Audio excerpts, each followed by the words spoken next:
When getting a second opinion feels like betrayal. Have you ever had that happen where you're having a conversation at the doctor and, maybe the little something inside of you is just saying, I don't think that's quite right, and I wish I had more information about this. But so many people feel like getting a second opinion, it's almost like it's treated like a dirty little secret, like something you only do if you don't trust your doctor or if you're being difficult. But the truth is, it really should be the most normal thing in the world because every provider is human. Every provider has limitations, and nobody can be the expert of all things. You only get one flesh bag, one body vessel to live this life. And not every mistake can be fixed. The stakes are too high for you to let somebody else's ego stand between you and the right care. I've seen it play out over and over again where people feel like they're doing something wrong by even considering a second opinion. I've heard people say things like, I don't want to offend my doctor, especially if you've, found one that you really like, because let's be real, a good doctor can be hard to come by. But what most people don't fully grasp what's actually at stake. And what you may not realize is that your life might literally be in your hands. And it's easy to buy into the narrative that being compliant is better than rocking the boat. Let me tell you a story. I had a client who had a back injury from work years prior, and this individual had been to multiple specialists. And one said, do physical therapy. Another said, don't do that, you'll make it worse. And then another said, surgery is the only way. And yet another provider said surgery will make everything worse. So, how do you think this individual felt? Well, they were, of course, very confused about what to do. And so, like so many people who are confused and overwhelmed by what to do, they fell into this analysis paralysis and did nothing for a couple of years. And things did indeed get worse because he just couldn't figure out who to believe. And that's not uncommon. In fact, side note, I do cover conflicting medical opinions in a previous episode called One Says You're Dying, Another Says You're Fine. Now what? If you're listening to the podcast, that is episode number 5. Um, Back to today's topic. um, it's not that uncommon is my point, and that most people don't realize that what often looks on the surface like conflicting advice actually isn't conflicting advice at all. It's just different specialists looking through different lenses, and without someone to help interpret all of those different perspectives, you can get lost in the sauce pretty easily. It's like there's this old proverb where three blind men are looking at and well, they're blind men, I guess they're not looking, but they're in front of an elephant, and each one is, feeling around, and one is at the head of the elephant, and one is in the middle, and one is near the rear. And each one is describing, what they're feeling here, and they're coming up with wildly different descriptions and arguing each other about who is right. And the reality is they're all right. They're just looking at small different segments. That is honestly what is at the heart of what most people think are conflicting medical opinions. It's just not as clear cut, if especially if you don't have that medical background and that working clinical knowledge to be able to put those pieces together. It really comes off as, these three blind men looking, feeling very different things. And without that lack of perspective to see the entire elephant, of course, you can't make a decision. So, the first step with this client was to make sense of everything, all of the opinions, all of the scans, and all of the nuance. Y'all, I had no idea how much nuance goes into medical care until I had been working in it bedside for close to 7 or 8 years. Then we wanted to find a provider once we made sense of everything whose values actually aligned with his. He wanted someone who viewed surgery as a last resort, who still believed in trying conservative measures first. And so we found that. But even more important than the provider was the mindset going into that first appointment. Because when you're showing up for a second opinion, how you carry yourself really changes everything. If you walk in uncomfortable or apologetic, like you're sneaking around, it sets the wrong tone from the start. This is not a shameful thing to do. You are not doing something wrong. If you feel like you need permission, this is me giving it to you. So let's get into some clear steps to help you make sense of this big thing. Okay, I need to get in a second opinion. Great. What do I do now? So here's what I want you to know about getting a second opinion and how to actually do it right. Step one, get clear on your why. Please don't seek second opinions out of denial.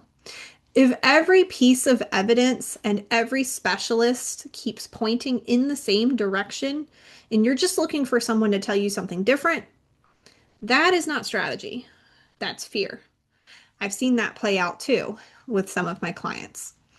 The kind of second opinion that I'm talking about is for when the data is unclear or when the next step involves real risk, like a surgery or potential life impact. That is when you owe it to yourself to get at least one other lens. Um, so getting a second opinion is not betrayal. It's protection. You only get one body, one bag of flesh and bones, and not every mistake can be undone. Doctors are human, they are fallible, and a good one knows that. So don't let another person's ego or your fear of offending them stop you from protecting your one and only flesh bag. A good doctor welcomes a second opinion. A fragile one resents it. Step two, know the real barriers. Most people hesitate not because they disagree with their doctor, but because they don't want to lose that fragile sense of security. There's that unspoken fear. What if they find out? What if they're offended? What if they refuse to keep seeing me? If a doctor gets upset by you seeking another opinion, that's your red flag.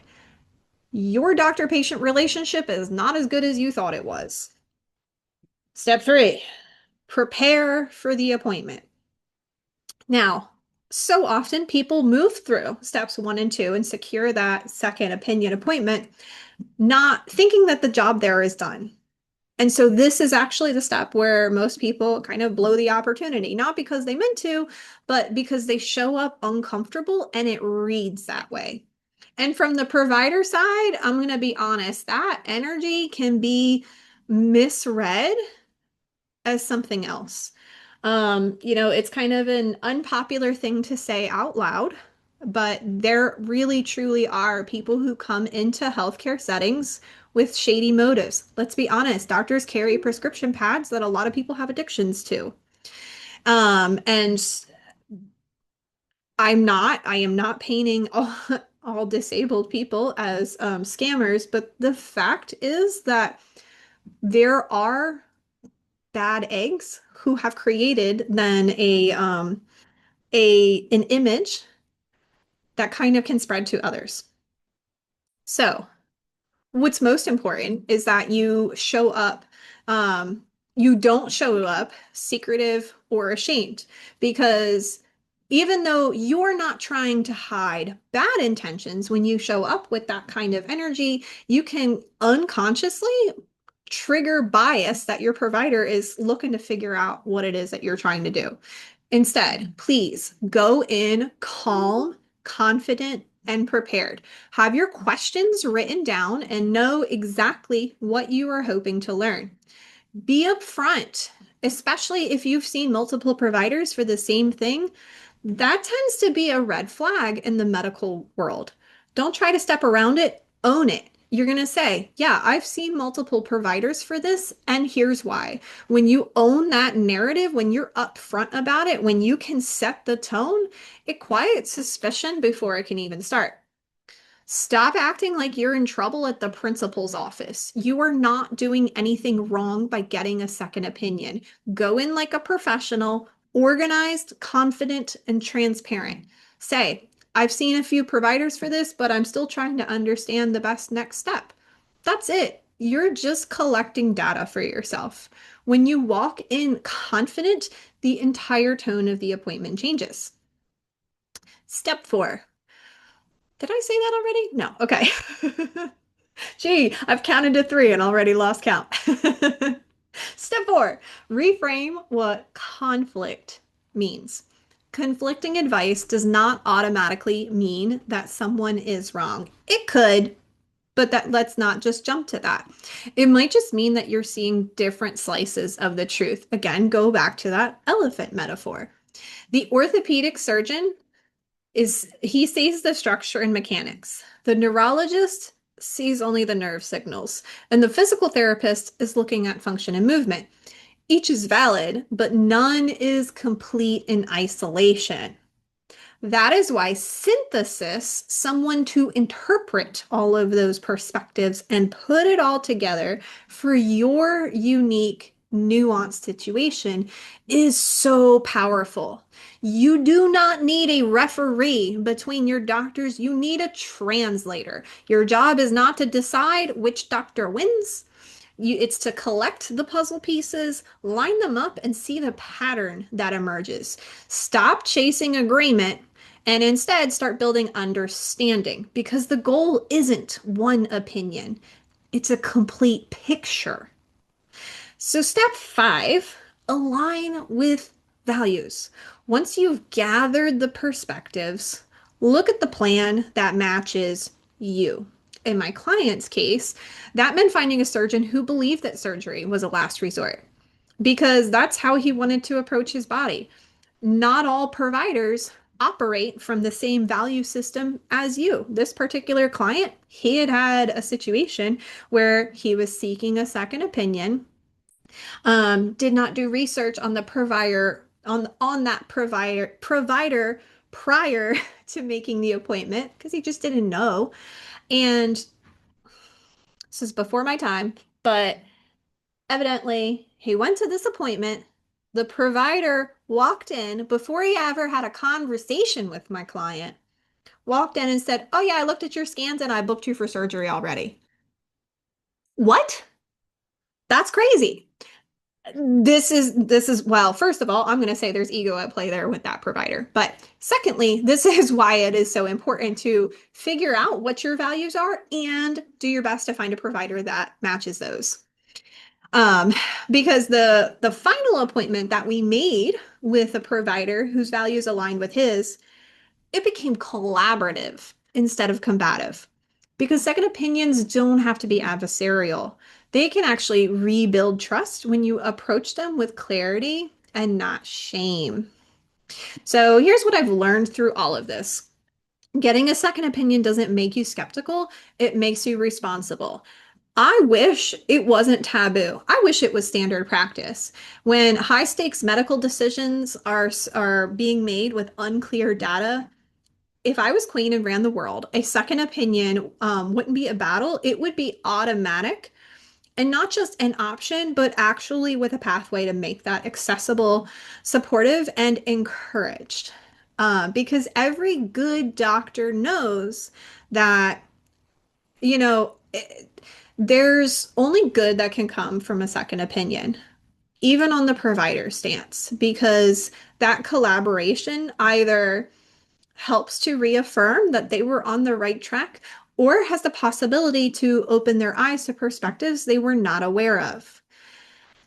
But the problem is the system that resists and is protecting profits, not patients. That insurance, from the insurance standpoint, getting another opinion doesn't generate revenue. That's why it's not incentivized. But this is your body. Please do not feel like you just need to go status quo with what is going on with what the system dictates. Because while the system may not make it easy, you still can choose to take your care into your own hands. That's empowerment. So here's what I want you to do this week. If you've been sitting on the fence about getting another opinion, stop debating it. Grab a notebook, write down 3 questions. Number 1, what feels unclear about my current plan? Number 2, what kind of perspective am I missing? And number 3, what kind of provider could help fill that gap? Then take one small action, even if it's just starting the research or calling an office to ask about availability. You do not need permission to protect your one and only flesh bag. You just need to start. If you couldn't tell, I could talk about this stuff all day long because it matters so much. But I know your time is precious, and so I try to keep these podcasts short on purpose. Here's the thing though. I know that the real breakthroughs don't happen from listening. They happen when you can ask questions and when you can say, okay, but in my situation, what exactly does this look like? That's exactly why I host the live off-script strategy hour every Thursday night at 6 p.m. Eastern. We'll talk through this week's podcast topic in a bit more depth, workshop some real examples, and figure out how it makes sense in your world, not just in theory. Then we have open Q&A, and you can literally bring whatever's going on for you, whether it's the confusing test results, the doctor who won't listen, or the I don't even know where to start stuff. Bring it, and I'll help you make sense of it. So if you've ever just wished that you could pick my brain for a few minutes, this is your chance. Go to Facebook, find the group Breaking the Referral Loop, hit join, and I'll see you Thursday night. Because this is where you stop chasing doctors and start getting answers.